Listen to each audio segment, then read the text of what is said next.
मैंने सोचा था कि पुराने ज़माने में ज़बरन काम करने वाले इन मज़दूरों को बस अनलिमिटेड हैमबर्गर और कोला दूंगा और बदले में उनसे रोज़ 10 घंटे काम करवाऊंगा।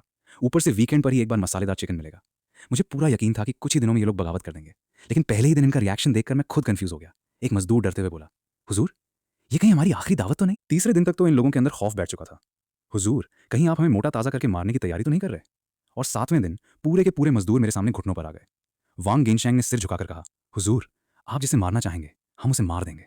हमारी जान अब आपकी है। और ये सिलसिला पूरे 1 महीने चला।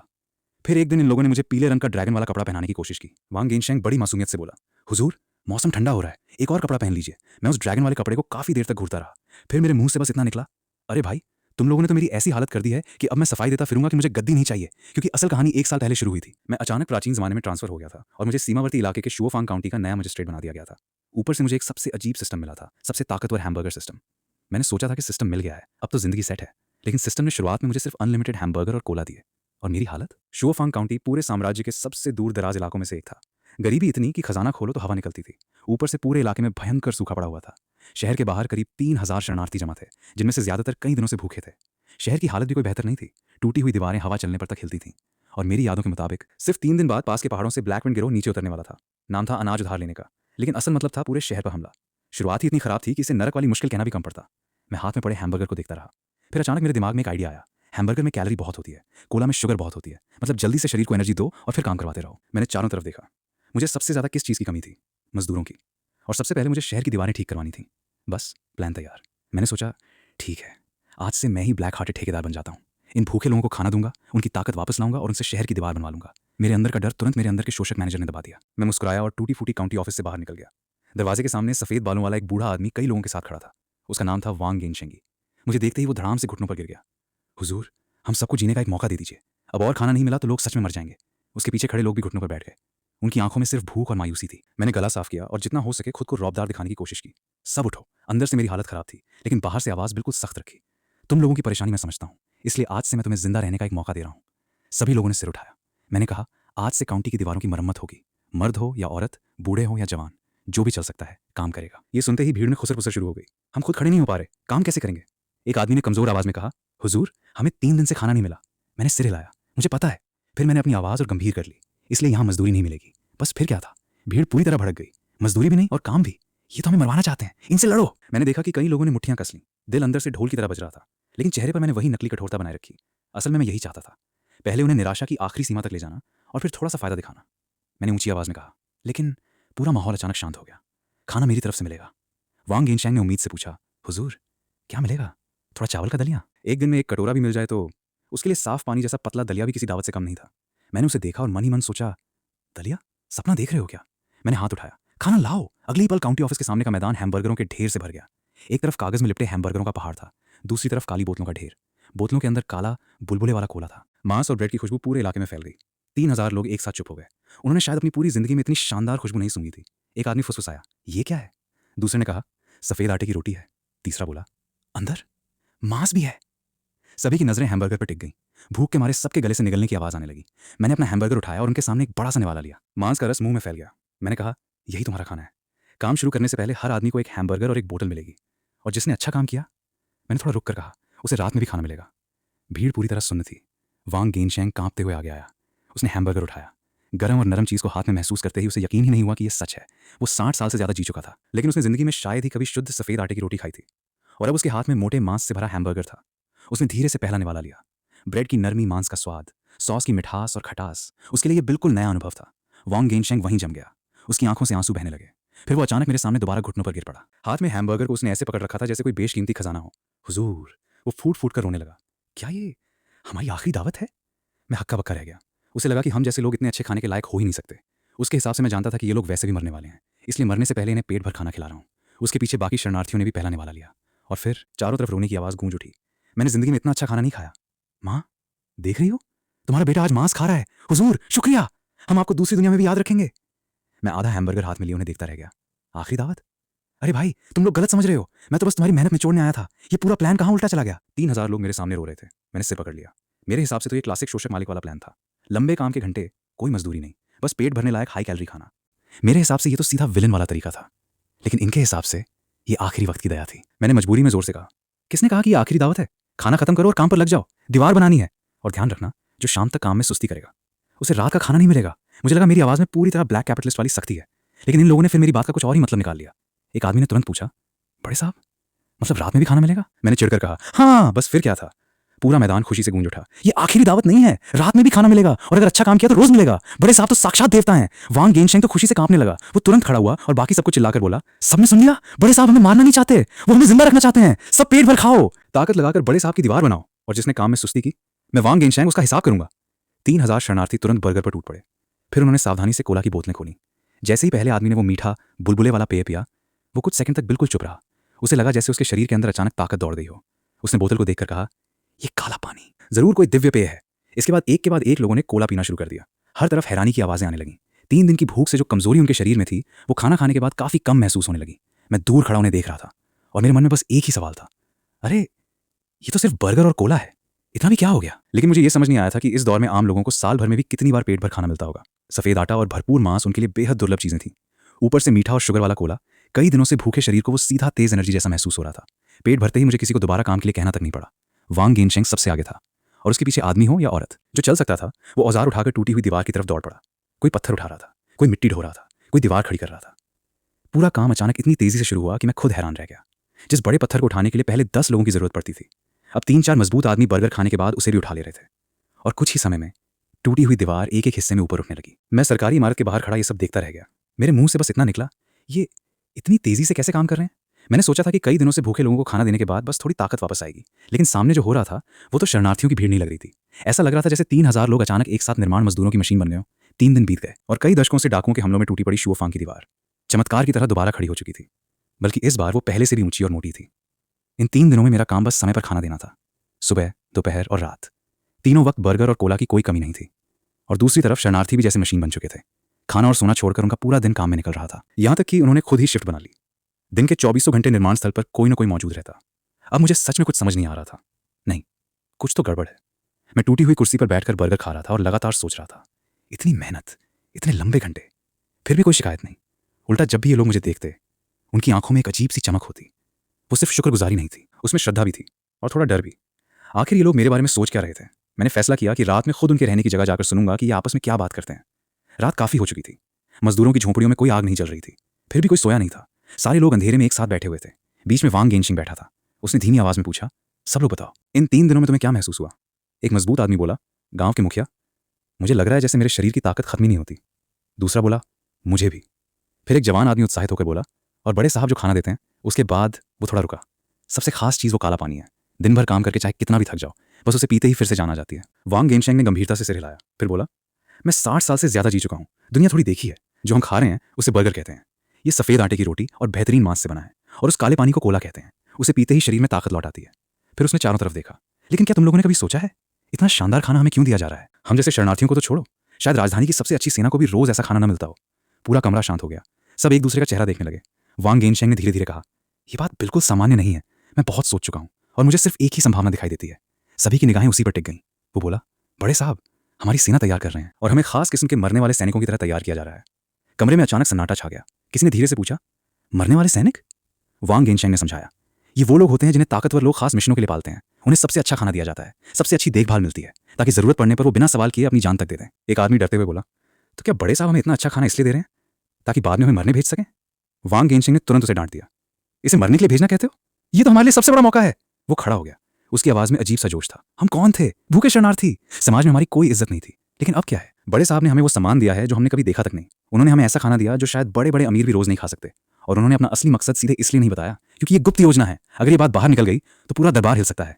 बड़े साहब हमें डराना नहीं चाहते, इसीलिए चुपचाप हमें तैयार कर रहे हैं।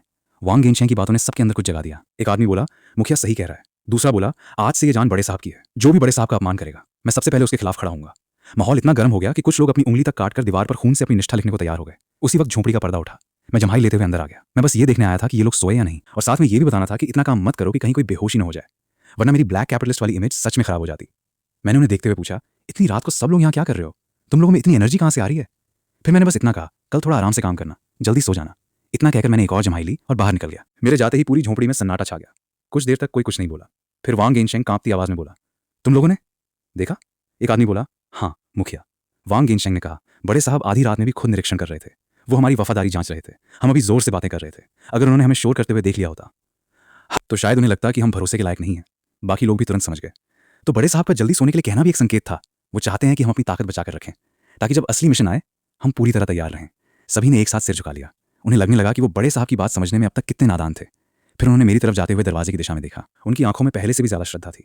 सभी ने बिना कुछ बोले उसी दिशा में सिर झुका दिया। और उस रात उन्होंने अपने मन में एक नया नियम बना लिया। बड़े साहब की हर बात में कोई ना कोई संकेत छिपा होता है। इधर मुझे क्या पता था कि मेरी साधारण सी बातें उनके लिए किसी गुप्त आदेश से कम नहीं थीं। उधर आखिरकार शहर की दीवार पूरी तरह तैयार हो गई। मेरे दिल का आधा बोझ तो उतर गया, लेकिन दूसरा आधा अब पहले से भी ज्यादा भारी था, क्योंकि अब बारी थी ब्लैक विंड किले की। पिछले मजिस्ट्रेट की यादों के मुताबिक ये कोई साधारण डाकू नहीं थे। 800 से ज्यादा लोग थे। हर एक हथियार चलाने वाला और जान की बाजी लगाने वाला आदमी था। और उनका सरदार ब्लैक वर्ल्डविंड इतना खतरनाक बताया जाता था कि नंगे हाथों से जंगली जानवरों तक को चीर सकता था। 3 दिन की जो मोहलत मिली थी, आज उसका आखिरी दिन था। मैं पूरे दिन बेचैनी में टूटी हुई सरकारी इमारत के अंदर चक्कर काटता रहा। मेरी बेचैनी में वहां की पहले से खराब जमीन भी और उखड़ गई। मैं लगातार खुद से पूछ रहा था, अब क्या करूं, क्या करूं? मेरी हथेलियां पसीने से भीग चुकी थीं और दिमाग में सिर्फ एक ही ख्याल घूम रहा था, भाग जाऊं? अब शहर की दीवार तो बन चुकी थी, लेकिन जैसे ही शहर का दरवाजा बंद हुआ मेरी हालत और खराब हो गई। भागना भी चाहता तो कहां जाता? चारों तरफ सुनसान जंगल था। मैं जैसा मॉडर्न जमाने का ऑफिस कर्मचारी अगर अकेला बाहर निकलता तो या तो जंगली भेड़िए मुझे खा जाते या कोई दूसरा भूखा शरणार्थी मुझे अमीर समझकर लूट लेता। सरेंडर करना भी कोई ऑप्शन नहीं था। ब्लैकविंड किले वालों की हरकतें मुझे पता थी। अगर वो शहर में घुस गए तो लूटपाट, आगजनी और कत्लेआम तय था। और सबसे पहले निशाने पर कौन आता? मैं, इस शहर का मजिस्ट्रेट। शायद मेरा शव शहर के दरवाजे पर लटकता मिलता। मैंने सिर पकड़ लिया। मेरे पास कुल 3000 शरणार्थी थे जो कुछ दिन से पेट भर खा रहे थे।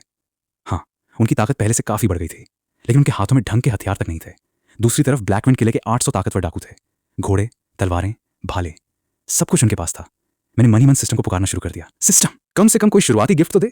कुछ हथियार, बंदूकें, गोलियां, कुछ भी। ठीक है, बंदूक नहीं तो तलवारें ही दे दे। लेकिन सिस्टम की तरफ से कोई जवाब नहीं आया। मुसीबत के वक्त ये सिस्टम भी ऐसे गायब था जैसे इसकी ड्यूटी ही खत्म हो गई हो। मैं गुस्से में सोचने लगा, ये तो वैसा ही है जैसे कोई गेम में पैसे खर्च करके आइटम खरीदे और फिर पता चले कि बॉस के सामने वो आइटम किसी काम का ही नहीं। मेरी हालत सच में खराब थी। धीरे धीरे सूरज पश्चिम की तरफ झुकने लगा। सूरज की नारंगी रोशनी शुओफांग की टूटी दीवारों पर पड़ रही थी, लेकिन उस रोशनी में गर्मी नहीं, बल्कि किसी आने वाले खतरे का एहसास था। तभी अचानक शहर की दीवार से एक तेज चीख सुनाई दी। एक पहरेदार सीढ़ियों से लगभग गिरता पड़ता नीचे आया और सीधा काउंटी कार्यालय में घुस गया। उसका चेहरा पूरी तरह सफेद पड़ा था। वो हाँफते हुए बोला, बड़े साहब, ब्लैकविंड किले के लोग आ गए, बहुत सारे हैं। मेरे दिल ने उसी वक्त एक जोरदार छलांग लगाई। आखिरकार वो दिन आ ही गया था। मैंने गहरी सांस ली, अपनी कांपती टांगों को किसी तरह सीधा किया और पास पड़ी जंग लगी सरकारी तलवार उठा ली, सिर्फ हिम्मत दिखाने के लिए। फिर धीरे धीरे दीवार की तरफ बढ़ने लगा। हर कदम के साथ ऐसा लग रहा था जैसे मेरा दिल गले से बाहर निकल आएगा। मैं तो बस कोड लिखने वाला इंसान था। आखिर मुझे ये सब क्यों झेलना पड़ रहा था? किस्मत भी क्या क्या करवाती है भाई। किसी तरह दीवार पर पहुंचा और बाहर देखा तो मेरी सांस ही अटक गई। दूर क्षितिज पर धूल का एक विशाल गुबार उठ रहा था। काली भीड़ तेजी से शुओफांग की तरफ बढ़ रही थी। गिनती करने की जरूरत भी नहीं थी। कम से कम 700-800 लोग तो थे ही। लगभग सभी घोड़ों पर सवार थे। हाथों में चमकती तलवारें और भाले थे। और सबसे आगे एक बेहद भारी भरकम काले चेहरे वाला आदमी था। वो इतना ताकतवर दिख रहा था जैसे चलता फिरता भालू हो। कंधे पर एक विशाल कुल्हाड़ी रखी थी। दूर खड़े होकर भी उसके अंदर से निकलती खतरनाक आभा महसूस हो रही थी। मैंने उसे देखा और मेरे हाथ से तलवार छूटकर नीचे गिर गई। मेरे दिमाग में बस एक ही बात आई, गया काम से। दीवार पर खड़े बाकी शरणार्थियों ने भी डाकुओं को देख लिया था। उनके चेहरे सफेद पड़ गए। कई लोगों के शरीर डर से कांपने लगे। हाँ, इन लोगों ने अब कई दिनों से पेट भर खाना खाया था। इनकी ताकत बढ़ गई थी, लेकिन अंदर से वो अब भी आम इंसान ही थे। इतने बड़े हथियारबंद गिरोह को सामने देखकर किसी की भी हालत खराब हो सकती थी। नीचे से काले चेहरे वाला सरदार घोड़ा रोक कर चिल्लाया, अंदर वालों, तुम्हारा ब्लैकविंड दादा अनाज लेने आया है। उसने अपनी कुल्हाड़ी मेरी तरफ उठाई। समझदारी से काम लो, दरवाजा खोलो, अनाज और औरतें सौंप दो, तो शायद मैं तुम्हारी जान छोड़ दूं। वरना जिस दिन शहर टूटा, यहाँ एक भी आदमी जिंदा नहीं बचेगा। उसकी आवाज इतनी भारी थी कि पूरी दीवार तक गूंज उठी। मैं गुस्से से कांपने लगा, आधा डर से और आधा उसकी बातों से सच में गुस्सा आ गया था। लेकिन मैं कर भी क्या सकता था? मैं तो उसे धमकी देने की हिम्मत तक नहीं जुटा पा रहा था। तभी वांग गेनशेंग कुछ सबसे ताकतवर आदमियों के साथ मेरे पास आ गया। उनके चेहरों पर भी डर था, लेकिन उनकी आंखों में डर से ज्यादा एक अजीब सा फैसला था। वांग गेनशेंग ने मेरे सामने झुककर कहा, बड़े साहब, शहर का दरवाजा मत खोलिए। मैंने धीमी आवाज में कहा, ये तो मुझे भी पता है। फिर मैंने घबरा कर कहा, लेकिन अगर हमने दरवाजा नहीं खोला और उन्होंने दीवार तोड़ दी तो अंदर घुसकर हम सबको और बुरी तरह मारेंगे। तभी एक ताकतवर आदमी आगे आया। उसके हाथ में तलवार नहीं बल्कि दीवार बनाने वाला लोहे का फावड़ा था। वो भारी आवाज में बोला, बड़े साहब, हमें मौत से डर नहीं लगता। आपने हमें पेट भर खाना दिया, हमें इज्जत दी। अब ये जान आपकी है, इनसे लड़ेंगे। मरना ही है तो क्या हुआ? भूख से मरते भी तो मरते ही, कम से कम अब लड़ते हुए मरेंगे। पेट भर खाने के बाद इन लोगों की आंखें लाल हो चुकी थीं। वो नीचे खड़े डाकुओं को ऐसे घूर रहे थे जैसे कोई उनके खाने पर हाथ डालने आया हो। मैं उन्हें देखता रह गया और अचानक मुझे एक बात समझ आई। मैं डाकुओं से इसलिए डर रहा था क्योंकि मुझे अपनी जान प्यारी थी, लेकिन इन शरणार्थियों ने अभी अभी मौत के मुंह से वापस आकर जीना शुरू किया था। बर्गर और कोला ने उन्हें सिर्फ ताकत नहीं दी थी, उन्हें इंसान की तरह जीने का एहसास दिया था। और अब कोई उनके सामने आकर वही चीज छीनने आया था। उन्हें दोबारा भूख, बेबसी और दूसरों की दया पर जीने के लिए मजबूर करने आया था। शायद उनके लिए ये मौत से भी बदतर था। वांग गेनशेंग ने फिर मेरी तरफ देखा। उसकी आवाज़ धीमी थी, लेकिन इरादा बिल्कुल साफ। बड़े साहब, आदेश दीजिए, हम आपके लिए आखिरी सांस तक लड़ेंगे। और फिर एक आवाज़ उठी, बड़े साहब के लिए लड़ेंगे। दूसरी आवाज़ उससे भी तेज आई, बड़े साहब के लिए लड़ेंगे। कुछ ही सेकंड में 3000 लोगों की आवाज़ एक साथ गूंजने लगी, बड़े साहब के लिए लड़ेंगे। उनकी चीख ने नीचे खड़े 800 डाकुओं की आवाज़ तक दबा दी। मैं उन्हें देख रहा था और मेरे अंदर उथल पुथल मची हुई थी। लड़ोगे किससे? फावड़े और कुदाल से। लेकिन उनकी आंखों में जो पक्का इरादा था उसे देखकर मुझे समझ आ गया कि अब मेरे पास पीछे हटने का कोई रास्ता नहीं था। अगर मैं इस वक्त लड़ने से मना करता तो शायद इन जुनूनी लोगों को मुझसे ही शिकायत हो जाती। मैंने दांत भींचे। मरना ही है तो ऐसे ही सही। मैंने नीचे गिरी तलवार उठाई। चुपचाप कटने से बेहतर है कि कम से कम इन 800 डाकुओं को भी साथ ले जाऊं। फिर मैंने पूरी ताकत से चिल्लाकर कहा, दरवाजा खोल दो। मेरी बात सुनकर वांग गेनशेंग समेत सारे लोग जम गए। दरवाजा खोल दें? हाँ, मैंने दोबारा चिल्लाया। मैंने कहा, दरवाजा खोलो। मैंने नीचे खड़े ब्लैक विंड सरदार की तरफ उंगली की। मेरी आवाज़ डर के बावजूद तेज हो गई। वांग गेनशेंग मुझे कुछ पल तक घूरता रहा। फिर उसके चेहरे पर अचानक समझ और सम्मान की चमक आ गई। उसने मन ही मन सोचा, समझ गया, बड़े साहब दुश्मन को अंदर बुलाकर मौत के बीच से जीत का रास्ता निकालना चाहते हैं। हम जैसे लोगों को दीवार के पीछे बैठकर लड़ने का मौका ही नहीं मिलेगा, इसलिए बड़े साहब ने खुद हमला करने का फैसला किया है। वाकई बड़े साहब की युद्ध नीति हमारी समझ से बाहर है। फिर उसने जोर से हाथ उठाया। बड़े साहब का आदेश है, दरवाजा खोलो। भारी शहर का दरवाजा चरमराते हुए खुलने लगा। नीचे खड़ा ब्लैक विंड सरदार भी कुछ पल के लिए हैरान रह गया। उसे लगा शायद ये लोग डर कर सरेंडर कर रहे हैं, लेकिन अगले ही पल उसकी आंखें फैल गईं। शहर के अंदर से 3000 से ज्यादा शरणार्थी बाहर निकल पड़े। किसी के हाथ में कुदाल थी, किसी के हाथ में फावड़ा, किसी के हाथ में लकड़ी का डंडा, और कुछ लोग तो दीवार बनाने के लिए बचाए गए भारी पत्थर तक उठा लाए थे। सबकी आंखें लाल थीं। चेहरों पर डर की जगह एक अजीब सी पागल हिम्मत थी। एक आदमी ने कुदाल घुमाते हुए चिल्लाया, बर्गर के लिए। दूसरा भारी पत्थर उठाकर गर्जा, कोला के लिए। और एक और आदमी चिल्लाया, जो हमारे खाने पर हाथ डालेगा उसे दोबारा खाने का मौका नहीं मिलेगा। ब्लैक विंड किले के डाकू पूरी तरह हक्के बक्के रह गए। उन्होंने लोगों को मारा था, खून देखा था, लेकिन ऐसा हमला उन्होंने कभी नहीं देखा था। ये भूखे शरणार्थी नहीं लग रहे थे। ऐसा लग रहा था जैसे 3000 लोग सीधे मौत के मुंह से निकलकर लड़ने आए हों। डाकुओं ने तलवारें चलाईं, लेकिन शरणार्थी पीछे हटने को तैयार नहीं थे। एक तरफ डाकुओं के पास असली हथियार और युद्ध का अनुभव था, दूसरी तरफ 3000 लोग थे जिनके पास बस अपनी ताकत, गुस्सा और पेट भर खाना था। फिर भी उनकी संख्या और बेकाबू जोश ने पूरी लड़ाई का रुख बदल दिया। कोई पीछे नहीं हट रहा था, कोई अपनी जगह छोड़ने को तैयार नहीं था। हर किसी के दिमाग में सिर्फ एक बात थी, हमारा खाना कोई नहीं छीन सकता। युद्ध शुरू होते ही हालात एक तरफा होने लगे। मैं दीवार के ऊपर खड़ा नीचे का नजारा देख रहा था। मेरी टांगें अब भी कांप रही थीं। मैंने सोचा था कि ये एक भयंकर और लंबी लड़ाई होगी, लेकिन कुछ ही देर में मुझे समझ आ गया, लड़ाई तो हो रही थी, लेकिन जीत किसकी होगी ये लगभग तय हो चुका था। 3000 लोगों का हमला बेहद बेतरतीब था। कोई रणनीति नहीं, कोई सैन्य फॉर्मेशन नहीं, बस सामने जो दुश्मन दिखा उसे गिरा दो। और यही उनकी सबसे बड़ी ताकत बन गई। करीब आधे घंटे बाद लड़ाई खत्म हो गई। शहर के बाहर डाकुओं की लाशें पड़ी थीं और बचे हुए कई डाकू डर के मारे घुटनों पर बैठकर सरेंडर कर चुके थे। 800 डाकुओं में से ज्यादातर मारे जा चुके थे। बाकी करीब 200 के आसपास लोगों ने हथियार डाल दिए थे। दूसरी तरफ 3000 शरणार्थियों में से कई घायल थे, लेकिन उनके मुकाबले मारे जाने वालों की संख्या बहुत कम थी। और सबसे बड़ी बात, ब्लैक विंड सरदार भी पकड़ा जा चुका था। जिस आदमी की वजह से मैं पूरी तरह डर से कांप रहा था, उसे कई ताकतवर शरणार्थियों ने पकड़कर जमीन पर दबा दिया था। फिर उसे घसीटते हुए शहर की दीवार के नीचे ले आए। 3000 लोग खून और धूल से लथपथ होकर कुछ पल चुपचाप खड़े रहे। फिर वांग गेनशेंग के इशारे पर सभी एक साथ पलटे। उनकी निगाहें मेरी तरफ उठी और अगले ही पल 3000 लोग एक साथ घुटनों पर बैठ गए। उनके हाथों में पकड़े साधारण हथियार जमीन पर एक साथ टिके। उसकी आवाज से पूरा इलाका गूंज उठा। वांग गेनशेंग ने अपना सिर उठाया। उसका चेहरा खून और धूल से भरा था, लेकिन आंखों में पहले से भी ज्यादा जुनून था। उसने पूरी ताकत से चिल्लाया, बड़े साहब, आप जिसे मारना चाहेंगे हम उसे मार देंगे, हमारी ये जान आपकी है। बाकी 3000 लोगों ने भी एक साथ वही बात दोहराई। उनकी आवाज इतनी जोरदार थी कि जैसे आसमान तक पहुंच गई हो। मैं दीवार पर खड़ा था। 3000 लोगों की वो पागल सी वफादारी देखकर मेरी आंखों के सामने अंधेरा छाने लगा। मेरी टांगों ने जवाब दे दिया। मैं वहीं नीचे बैठ गया। होंठ कांप रहे थे, चेहरा सफेद पड़ चुका था। मेरे मुंह से बस इतना निकला, ये मैंने क्या कर दिया। उसी वक्त थोड़ी दूर एक बड़े पेड़ पर एक काली पोशाक पहने रहस्यमयी शख्स छिपा हुआ था। वो मुझे और नीचे खड़े 3000 लोगों को ऐसे देख रही थी जैसे किसी राक्षसी सेना को देख रही हो। उसने कांपते हाथों से कागज और कलम निकाली। डूबते सूरज की रोशनी में उसने जल्दी जल्दी कुछ लिखा। उसका संदेश साफ था, शुओफांग का मजिस्ट्रेट लिन युआन 3000 बेहद खतरनाक सैनिकों के साथ बिना किसी मुश्किल के ब्लैक विंड किले के 800 लोगों को खत्म कर चुका है। उसका मकसद बेहद खतरनाक हो सकता है। उसके अंदर विद्रोह की संभावना है। उसने संदेश को एक छोटी बांस की नली में रखा, फिर उसे एक संदेशवाहक कबूतर के पैर से बांधा और कबूतर को राजधानी की दिशा में उड़ा दिया। उधर मुझे वांग गेनशेंग और बाकी लोगों ने उठाकर वापस सरकारी इमारत में पहुंचा दिया। मैं सच में डर के मारे लगभग बेहोश हो चुका था। हाथ पैर ठंडे पड़ गए थे, दिमाग पूरी तरह खाली था, और वो खून से सने ताकतवर आदमी मुझे ऐसे उठाकर ले जा रहे थे जैसे कोई भारी सामान उठा रहे हों। जब मुझे होश आया, मैं उसी पुरानी लगभग टूट चुकी कुर्सी पर बैठा था और मेरे सामने जमीन पर बड़ी संख्या में लोग घुटनों के बल बैठे थे। सबसे आगे वांग गेनशेंग था। उसने अपने घावों पर थोड़ा इलाज कर लिया था, लेकिन चेहरे और कपड़ों पर लगा खून अभी भी साफ नहीं हुआ था। उसकी आंखों में जोश देखकर वो खुद डाकुओं से भी ज्यादा डरावना लग रहा था। वांग गेनशेंग ने गर्व से रिपोर्ट दी, बड़े साहब, ब्लैक विंड किले के 800 डाकुओं में से 623 मारे गए हैं। 177 लोगों ने सरेंडर किया है। उनके सरदार ब्लैक विंड को भी हमने पकड़ लिया है। अब वो आपके आदेश का इंतजार कर रहा है। मैंने ये रिपोर्ट सुनी और मेरे होंठ फिर कांपने लगे। 623 मारे गए और 177 कह दी। मैंने नीचे बैठे लोगों को देखा। कुछ दिन पहले यही लोग भूख से इतने कमजोर थे कि खड़े तक नहीं हो पा रहे थे, और आज ये लोग 800 हथियारबंद डाकुओं को हरा चुके थे। बर्गर और कोला ने इन लोगों के साथ आखिर कर क्या दिया था? मैंने खुद को संभालते हुए कहा, सब लोग उठ जाओ। मैं चाहता था कि मेरी आवाज में रौब हो, लेकिन सच ये था कि मेरी आवाज खुद कांप रही थी। फिर मैंने पूछा, हमारी तरफ कितने लोग घायल हुए? वांग गेनशेंग ने गर्व से सीना चौड़ा किया। हमारे 92 भाई युद्ध में मारे गए। 150 से ज्यादा गंभीर रूप से घायल हैं। बाकी लोगों को मामूली चोटें आई हैं। कल से फिर काम शुरू किया जा सकता है। मैं कुछ पल चुप रहा। 92 लोग मर चुके थे। हाँ, दुश्मन के मुकाबले ये संख्या बहुत कम थी, लेकिन 92 जिंदगियां थीं। कुछ दिन पहले ये लोग मेरे लिए सिर्फ मजदूर थे, लेकिन अब मुझे समझ आ रहा था कि उन्होंने मेरे लिए अपनी जान दे दी थी। मैंने धीमी आवाज़ में कहा, जो लोग मारे गए हैं उन्हें अच्छे से दफनाना, उन्हें सम्मान के साथ विदा करना। मैं मुआवजे की बात भी करना चाहता था, लेकिन जैसे ही मैंने अपनी जेब टटोली, अंदर कुछ भी नहीं था। पूरा शुओफांग काउंटी पहले से ही कर्ज में डूबा था। मैं इनके परिवारों को पैसे देता भी तो कहाँ से? शायद वांग गेनशेंग ने मेरी परेशानी समझ ली। वो तुरंत बोला, बड़े साहब, आपको चिंता करने की जरूरत नहीं है। आपके लिए जान देना हमारे भाइयों का सौभाग्य था। हमने बहुत पहले ही मौत का डर छोड़ दिया है। फिर अचानक उसके चेहरे पर उत्साह आ गया। लेकिन बड़े साहब, हमारे पास एक अच्छी खबर भी है। मैंने हैरानी से उसकी तरफ देखा। वो बोला, हम मालामाल हो गए। ब्लैकविंड किले के डाकुओं के पास काफी सोना चांदी था। उनके घोड़े और हथियार भी हमें मिल गए हैं। इतना सामान है कि मारे गए भाइयों के लिए अच्छे से अंतिम संस्कार भी किया जा सकता है। ये सुनते ही मेरी आंखों में चमक आ गई। कुछ पल पहले जो दुख मेरे दिल पर था वो थोड़ा हल्का हो गया। अरे हाँ, लूटा हुआ माल, मैं इस बात को कैसे भूल गया। ब्लैकविंड किला कई सालों से इस इलाके में लूटपाट कर रहा था। पता नहीं कितने व्यापारियों से उन्होंने पैसा छीना होगा। उनके पास अच्छी खासी दौलत होना तय था। मैं तुरंत बोला, जल्दी से पूरा सामान गिनो, सब कुछ यहाँ लाकर दिखाओ। कुछ ही देर में सरकारी आंगन में एक के बाद एक संदूक रखे जाने लगे। सोना, चांदी, कीमती सामान, हथियार और कवच। मैं चमकते हुए सोने और चांदी को देखता रह गया। अब बात बनी। आखिरकार मेरे गरीब से काउंटी को पहली बार असली पैसा मिला है। मेरे दिमाग में तुरंत प्लान बनने लगे। इस पैसे से अनाज खरीदा जा सकता था, इन लोगों के लिए ढंग के हथियार खरीदे जा सकते थे, और शायद मैं अपने लिए कुछ नए कपड़े भी बनवा सकता था। लेकिन तभी वांग गेनशेंग ने फिर बात शुरू कर दी। बड़े साहब, अब ब्लैकविंड किला खत्म हो चुका है। हम 3000 भाई पूरी तरह आपके साथ हैं, लेकिन अब हमारे पास कोई आधिकारिक व्यवस्था नहीं है। अगर भविष्य में कोई और ताकतवर दुश्मन आया तो बिना सही संगठन के हम अपनी पूरी ताकत इस्तेमाल नहीं कर पाएंगे।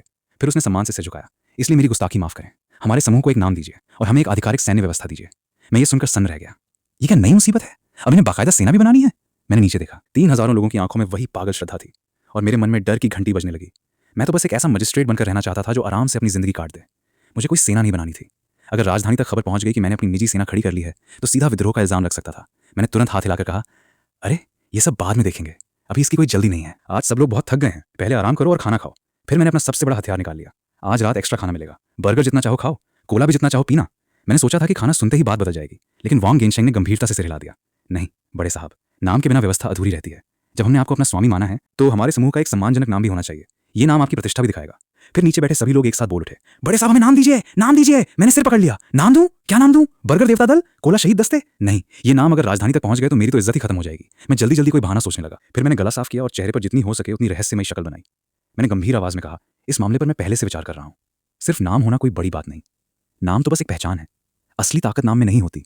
असली ताकत तुम्हारे दिल में होती है, और सबसे बढ़कर तुम लोगों की मेरे प्रति वफादारी में होती है। तुम लोगों को अभी नाम के पीछे भागने की जरूरत नहीं। आज जो हासिल किया है उसे मजबूत करो, अपनी ताकत बढ़ाओ, समझे? मुझे लगा मैंने बहुत गहरी बात कह दी है, लेकिन नीचे अचानक सन्नाटा छा गया। वांग गेनशेंग और बाकी लोग एक दूसरे को देखने लगे। फिर उनके चेहरों पर ऐसी समझ आई जैसे उन्हें कोई बहुत बड़ा रहस्य पता चल गया हो। वांग गेनशेंग भावुक होकर बोला, हुजूर की बात सच में गहरी है। मैं अंदर से चौंक गया। गहरी? मैं तो बस बहाना बना रहा था। लेकिन वो आगे बोलता गया, हुजूर कह रहे हैं कि नाम सिर्फ दिखावा है, असली ताकत मन में होती है। मतलब हम आज की जीत के बाद घमंड न करें, तुरंत खुद को बड़ी सेना समझने की गलती न करें। पहले अपनी ताकत मजबूत करें। दूसरा आदमी बोला, और हुजूर ने कहा कि आज की जीत को मजबूत करो, मतलब हमें चुपचाप अपनी शक्ति बढ़ानी है, अभी अपनी असली ताकत दुनिया को नहीं दिखानी। तीसरा बोला, हुजूर कोई बहुत बड़ा खेल खेल रहे हैं, हमें अभी छिपकर तैयारी करनी चाहिए। मैं उन्हें सुनता रहा। तुम लोग आखिर बोल क्या रहे हो? मैंने तो सिर्फ झंझट से बचने के लिए नाम देने से मना किया था, लेकिन इन लोगों ने मेरी 2 लाइन से पूरी दुनिया जीतने की योजना बना ली थी। वांग गेनशेंग ने कहा, अब समझ आया, हमारे लोग कैदियों को अपने साथ शामिल करेंगे, हथियार बांटेंगे और प्रशिक्षण शुरू करेंगे। सही समय आने पर हमारी ताकत दुनिया के सामने होगी। मैंने माथा पकड़ लिया। इन लोगों के हिसाब से मैं किसी बड़े साम्राज्य की नींव रख रहा था, और असल में मैं तो बस आराम से जिंदगी काटना चाहता था। फिर वांग गेनशेंग ने अचानक घोषणा कर दी, आज से हम खुद को हैनजेन कैंप यानी हैनजियान शिविर के नाम से पहचानेंगे। शांति के समय जनता की सेवा करेंगे, युद्ध के समय सैनिक बनेंगे। हमें नाम या पद नहीं चाहिए, बस हुजूर के लिए रास्ता साफ करना है। नाम सुनने में काफी दमदार था। मैंने कुछ कहना चाहा, लेकिन वांग गेनशेंग के चेहरे पर ऐसा भाव था जैसे वो पहले ही मेरी पूरी बात समझ चुका हो। मैंने आखिरकार चुप रहना बेहतर समझा। ठीक है, तुम लोग जैसा ठीक समझो। मैंने आदेश दिया, सारा सामान गोदाम में रखो, घायलों का इलाज करो, बाकी लोग खाना खाओ। सबने एक साथ जवाब दिया और व्यवस्थित तरीके से बाहर चले गए। कुछ ही देर में पूरा काउंटी ऑफिस खाली हो गया। मैं अकेला रह गया और सामने पूरा खजाना पड़ा था। मैं कुर्सी पर गिर पड़ा। मैं तो बस एक ब्लैक हार्टेड ठेकेदार बनकर काम निकलवाना चाहता था। अब ये लोग मुझे विद्रोह का नेता समझ रहे हैं। ये दुनिया सच में पागल है। अगले दिन मैं देर तक सोता रहा। ब्लैकविंड गिरोह के खत्म होने के बाद ये मेरी पूरी जिंदगी की सबसे शांत नींद थी। शायद इसलिए क्योंकि पिछले दिन मैंने इतना कुछ झेला था कि दिमाग पूरी तरह थक चुका था। जब मैं बाहर निकला तो देखा वांग गेनशेंग और उसके लोग पहले से काम में लगे हुए थे। आंगन साफ था, लड़ाई के निशान काफी हद तक हटा दिए गए थे, सोना चांदी और हथियार अलग अलग रखे गए थे। हर चीज की निगरानी के लिए लोग तैनात थे। यहाँ तक कि काउंटी ऑफिस का टूटा दरवाजा भी रातों रात ठीक कर दिया गया था। वांग गेनशेंग ने मुझे देखते ही काम छोड़ा। हुजूर, आप जाग गए? मैंने जम्हाई लेते हुए पूछा। सब लोग क्या कर रहे हैं? अब दीवार तो ठीक हो गई है, आराम क्यों नहीं कर रहे? वांग गेनशेंग ने गंभीर चेहरा बनाया। हुजूर, दीवार अभी पर्याप्त ऊंची और मोटी नहीं है। हमने तय किया है कि इसे राजधानी की दीवारों के स्तर तक मजबूत किया जाएगा। ऊंचाई बढ़ाई जाएगी, मोटाई बढ़ाई जाएगी, बाहर खाई खोदी जाएगी, जगह जगह जाल और निगरानी टावर बनाए जाएंगे। मैंने उसे घूरा। क्या? इतना सब क्यों? ये छोटा सा शुओफांग है, इतनी बड़ी रक्षा व्यवस्था किस लिए? वांग गेनशेंग ने तुरंत जवाब दिया, हुजूर, ये पागलपन नहीं है, ये दूर की सोच है। आपकी महत्वाकांक्षा पूरे संसार तक है। शुओफांग हमारा आधार है। आधार मजबूत नहीं होगा तो बड़ा लक्ष्य कैसे हासिल होगा? मैंने माथा पकड़ लिया। फिर शुरू हो गए। बड़ी महत्वाकांक्षा, बड़ा लक्ष्य। मैंने थकी आवाज में कहा, वांग गेनशेंग, मेरी बात सुनो। वो तुरंत ध्यान से खड़ा हो गया। हुजूर, आदेश दीजिए। मैंने तय किया कि अब सच बता ही देता हूँ। मेरी कोई बड़ी महत्वाकांक्षा नहीं है। मैं बस चाहता हूँ कि लोगों के पास खाना हो, रहने के लिए घर हो, सब आराम से अपनी जिंदगी जिएं। लड़ाई झगड़ा बहुत खतरनाक है, जहां तक हो सके उससे बचना चाहिए। अब हमारे पास कुछ पैसा भी है, पहले शहर के अंदर की हालत सुधारते हैं, सड़कें बनाते हैं, घर बनाते हैं, लोगों की जिंदगी आसान करते हैं। ये ज्यादा अच्छा नहीं है? मुझे लगा इस बार तो मेरी बात सीधे उनके दिल तक जाएगी, लेकिन वांग गेनशेंग की आंखें अचानक भर आईं। उसने मुझे ऐसे देखा जैसे मैंने कोई बहुत महान बात कह दी हो। हुजूर, उसकी आवाज कांप रही थी। हम समझ गए। मैंने मन ही मन कहा, अब क्या समझ गए? वो बोला, हुजूर जनता की भलाई चाहते हैं। आपका दिल इतना बड़ा है कि हमसे अपनी महत्वाकांक्षा भी छिपा रहे हैं। हम सिर्फ युद्ध और ताकत के बारे में सोच रहे थे, लेकिन आपने हमें सिखाया कि असली शासन जनता को सुख देना है। हथियार सिर्फ मजबूरी में उठाए जाने चाहिए। मैं मुंह खोले उसे देखता रह गया। मैंने ऐसा कब कहा? मैं तो बस लड़ाई से बचना चाहता था। लेकिन वांग गेनशेंग ने हाथ जोड़कर कहा, हम अपनी गलती समझ गए। अब हम शहर को मजबूत भी करेंगे और उसे समृद्ध भी बनाएंगे। शुओफांग को ऐसा स्थान बनाएंगे जहां लोग सुरक्षित और सुखी रहें, और यही आपकी भविष्य की महान योजना की सबसे मजबूत नींव होगी। इतना कहकर वो मेरी अनुमति का इंतजार भी नहीं करता और काम बांटने निकल गया। मैं हाथ उठाए खड़ा रह गया। बातचीत पूरी तरह फेल। मुझे लगा जैसे मैं ऐसे लोगों से बात कर रहा हूं जिनके दिमाग में अपनी ही कहानी चल रही है। मैं कुछ भी कहूं, ये उसका बिल्कुल अलग मतलब निकाल लेते। आखिर मैंने भी हार मान ली। चलो, जो करना है करो। कम से कम काम तो हो रहा है। अगर ये लोग सड़क बनाएंगे, घर बनाएंगे और शहर ठीक करेंगे तो मुझे शिकायत भी क्या करनी थी? फिर मेरे दिमाग में एक और आइडिया आया। अगर इतना बड़ा निर्माण होने वाला है तो प्लानिंग भी जरूरी होगी। मैं आधुनिक जमाने से आया था, भले ही मैं इंजीनियर नहीं था, लेकिन बेसिक मैनेजमेंट तो समझता था। और फिर मुझे अपने पुराने कॉर्पोरेट दिनों का अनुभव याद आया। मेरा मतलब, मैं जानता था कि कर्मचारियों से ज्यादा काम कैसे निकलवाया जाता है। बस उसी वक्त मेरे दिमाग में एक नया प्लान बन गया। दोपहर में मैंने वांग गेनशेंग और कुछ नए छोटे अधिकारियों को बुलाया। मैं कुर्सी पर बैठा और जितना हो सके खुद को सख्त बॉस जैसा दिखाया। आज से कुछ नए नियम होंगे, तुम लोग उन्हें सख्ती से लागू करोगे। सबने सिर झुका दिया। मैंने कहा, पहला नियम, काम के घंटे। हर दिन काम का समय 10 घंटे। मैंने फिर हिसाब लगाया। प्राचीन समय के हिसाब से एक दिन में 12 समय होते थे। सुबह 5 से 7 बजे के बीच का समय अलग होता था और शाम का समय भी। मतलब मेरी गणना के हिसाब से काम करीब 12 घंटे बनता था। मैंने मन में सोचा, लगभग 12 घंटे, आधुनिक जमाने की 996 नौकरी से भी ज्यादा। इन लोगों के लिए तो ये बहुत भारी शेड्यूल होगा। लेकिन वांग गेनशेंग मुझे ऐसे देखने लगा जैसे मैंने कोई अजीब बात कही हो। हुजूर, आपका मतलब है कि अब हमें सिर्फ 12 घंटे काम करना है? हाँ, मैंने कहा। वो उलझन में पड़ गया। लेकिन हम तो पहले 24 घंटे शिफ्ट में काम करते थे। एक शिफ्ट खत्म होती थी तो दूसरी शुरू हो जाती थी। अब अगर सिर्फ 12 घंटे काम करेंगे तो बाकी समय क्या करेंगे? मैंने उसे घूरा।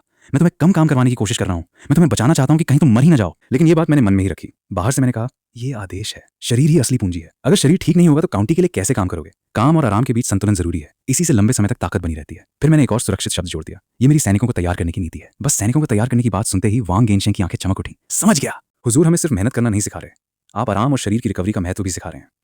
मैंने मन ही मन कहा, नहीं, मैं ऐसा कुछ नहीं सिखा रहा। लेकिन मैंने बहस नहीं की। फिर मैंने कहा, दूसरा नियम और सबसे जरूरी। सभी लोग ध्यान से सुनने लगे। हर 5 दिन काम के बाद 2 दिन आराम। मैंने सोचा अब तो इन्हें समझ आ जाएगा कि मैं कितना दयालु हूं।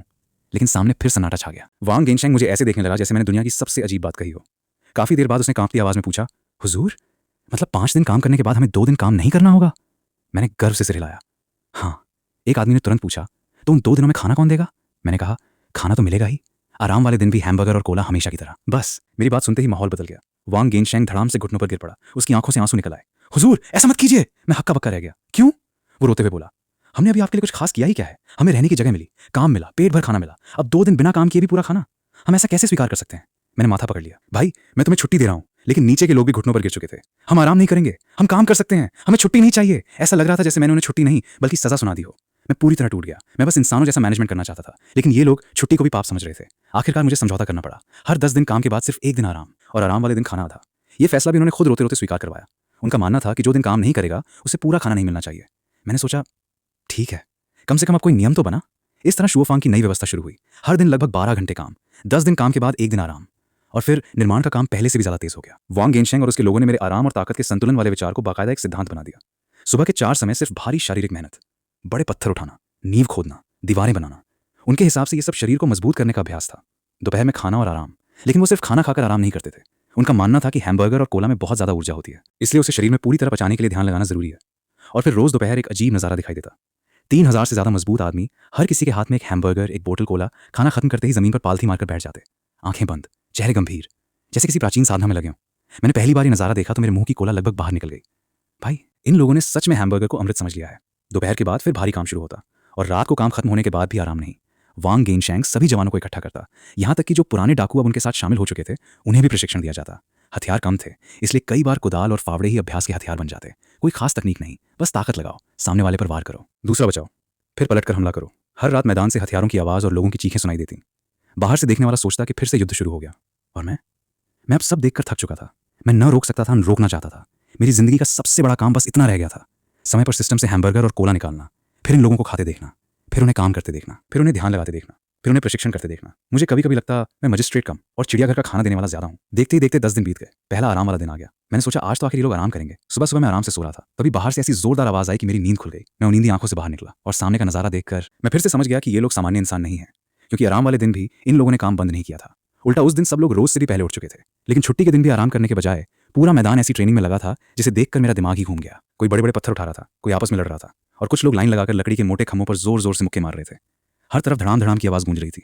मैंने काला चेहरा बनाकर वांग गेनशेंग को आवाज लगाई, आज छुट्टी का दिन नहीं है क्या? तुम लोग ये सब क्या कर रहे हो? पसीने से तरबतर वांग गेनशेंग दौड़ता हुआ मेरे पास आया और बोला, बड़े साहब हम तो आराम ही कर रहे हैं। मैंने हैरानी से मैदान की तरफ देखा। इसे आराम कहते हो?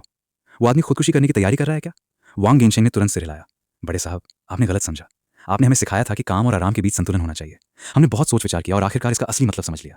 उसने बड़े भरोसे से समझाना शुरू किया, मेहनत करना शरीर को मजबूत करने वाली साधना है, यानी गति। तो छुट्टी के दिन आराम करना ऊर्जा की साधना है, यानी स्थिरता। फिर उसने और भी गंभीर चेहरा बनाकर कहा, और हमने पाया है कि इस तरह हल्की लड़ाई और शरीर से टकराने वाली ट्रेनिंग के दौरान हमारे शरीर के अंदर मौजूद ऊर्जा, यानी जो दिव्य पत्थर की शक्ति आपने हमें दी है, वो और तेजी से घूमती है। इसका मतलब साफ है, गति और स्थिरता को मिलाकर साधना करना ही सर्वोच्च मार्ग है। मैंने माथा पकड़ लिया। बस करो भाई, अब और मत समझो। तुम लोग ऐसे ही आगे समझते रहे ना तो कहीं यहीं बैठे बैठे स्वर्ग तो नहीं चले जाओगे। मैंने अब इन लोगों को विज्ञान समझाने की उम्मीद पूरी तरह छोड़ दी थी। इस वक्त मुझे सिर्फ एक चीज की चिंता थी, आज खाना भी खाना है या नहीं। सबने तुरंत जवाब दिया, खाना तो जरूर है। फिर वांग गेनशेंग ने याद दिलाया, लेकिन वादे के मुताबिक आज खाना आधा ही मिलेगा, हर आदमी को आधा बर्गर और आधी बोतल कोला। मैंने लंबी सांस ली और मन ही मन सिस्टम से खाना निकालने की तैयारी की। तभी अचानक मेरे दिमाग में लंबे समय बाद वो ठंडी मशीन जैसी आवाज गूंजी, डिंग!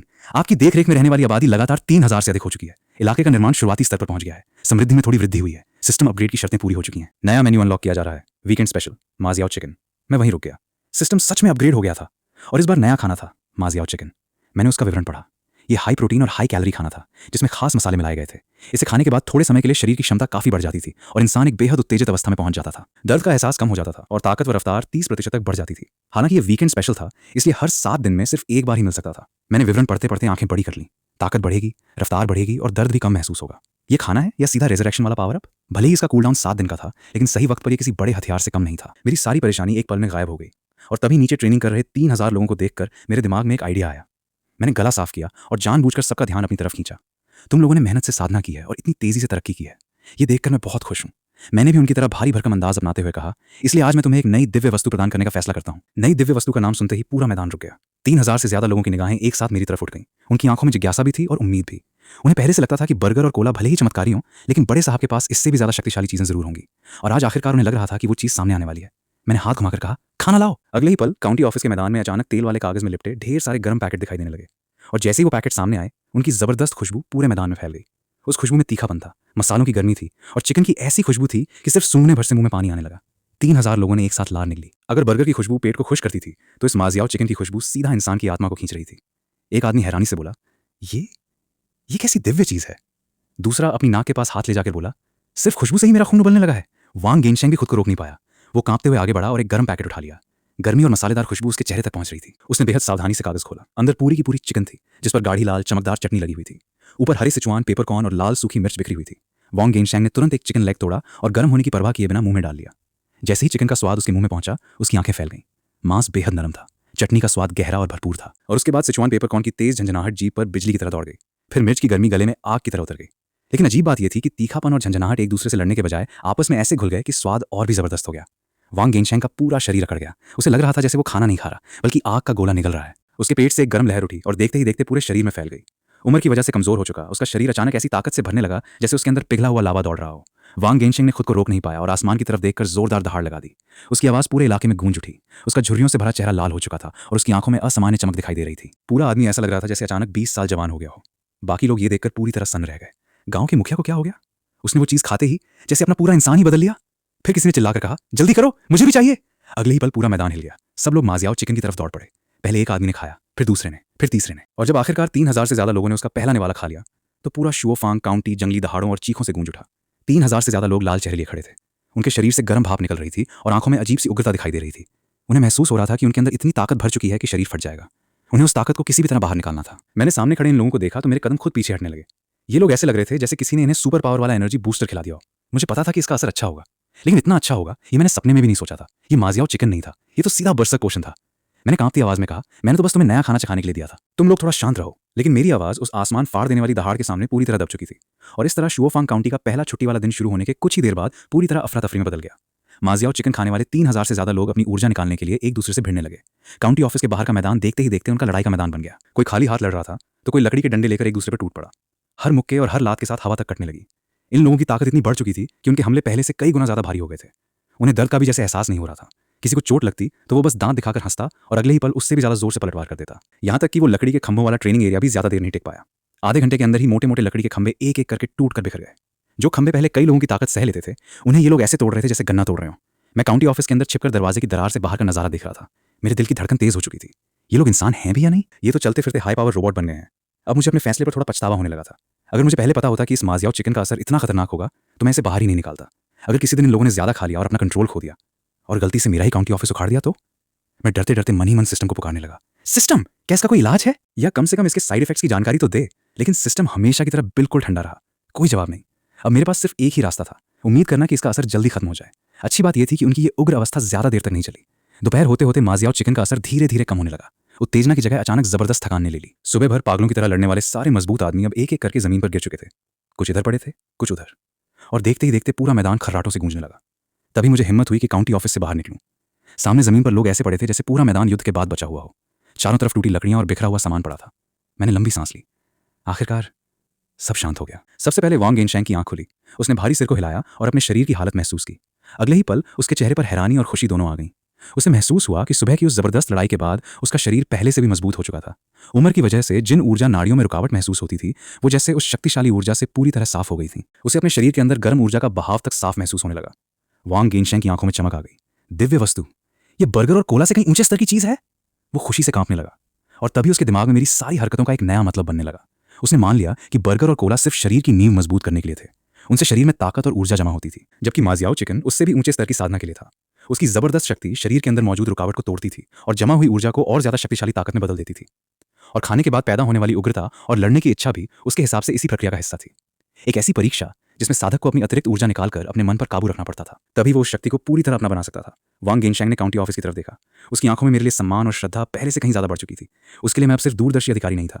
उसे लग रहा था कि मैं तो लोगों की मदद करने के लिए धरती पर उतरा हुआ कोई दिव्य अस्तित्व हूं। वांग गेनशैंग ने जमीन पर पड़े लोगों की तरफ देखकर जोर से चिल्लाया, सब उठो, सोना बंद करो। धीरे धीरे बाकी लोग भी जागने लगे। मैंने बस हल्का सा खंखार कर ऐलान किया, ये माजियाओ चिकन अब से सिर्फ छुट्टी वाले दिन मिलेगा। फिर मैंने थोड़ा रुक कर कहा, और अगली बार 10 दिन बाद। असल में सिस्टम के हिसाब से ये हर 7 दिन में मिल सकता था, लेकिन सुबह का तमाशा देखने के बाद मैं डर चुका था। मैंने सोचा 7 दिन बहुत जल्दी हैं, कम से कम 10 दिन का अंतर तो होना ही चाहिए, वरना ये लोग हर कुछ दिनों में फिर से पागल होकर एक दूसरे को पीटना शुरू कर देंगे। सबने तुरंत हामी भर दी। उनके लिए इतनी शक्तिशाली दिव्य चीज का 10 दिन में एक बार मिलना बिल्कुल सामान्य बात थी। लेकिन उसी समय शुओफांग काउंटी से करीब 100 ली दूर युनझोंग काउंटी में वहां का काउंटी अधिकारी झांग चेंगजी हाथ में एक गुप्त वस्तु लिए चिंता में बैठा था। उसने सामने खड़े शुओफांग से लौटे एक व्यापारी से पूछा, तुम जो कह रहे हो वो सच है? उस नए काउंटी अधिकारी ने सिर्फ 3,000 शरणार्थियों को साथ लेकर ब्लैकविंड डाकुओं के अड्डे को खत्म कर दिया? व्यापारी ने तुरंत सिर हिलाया। बिल्कुल सच है बड़े साहब, मैंने अपनी आंखों से देखा है। वो नजारा इतना डरावना था कि मैं बता भी नहीं सकता। शुओफांग काउंटी के वो लोग जैसे पागल हो गए थे। हर एक आदमी के अंदर असाधारण ताकत थी। ब्लैकविंड डाकुओं के 800 से ज्यादा आदमी, जिन्हें मारना आसान नहीं था, वो भी 1 घंटे से कम समय में पूरी तरह खत्म हो गए। झांग चेंगजी ने यह सुनकर ठंडी सांस खींची। वो ब्लैकविंड डाकुओं की ताकत अच्छी तरह जानता था। यहां तक कि युनझोंग काउंटी की अपनी नियमित सेना भी उनसे आसानी से भिड़ने की हिम्मत नहीं करती थी।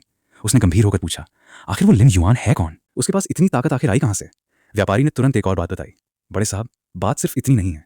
उस आदमी ने उन शरणार्थियों को जो खाना दिया है वो भी बिल्कुल साधारण नहीं है। उन्हें सफेद आटे की मोटी रोटियां दी जाती हैं, जिनके अंदर बड़े बड़े मांस के टुकड़े होते हैं, और पीने के लिए काला मीठा पेय भी दिया जाता है। ब्लैकविंड डाकुओं को खत्म करने के बाद उनके सारे सोने चांदी, घोड़े और हथियार भी उसी ने अपने कब्जे में ले लिए। झांग चेंगजी की भौहें सिकुड़ गईं।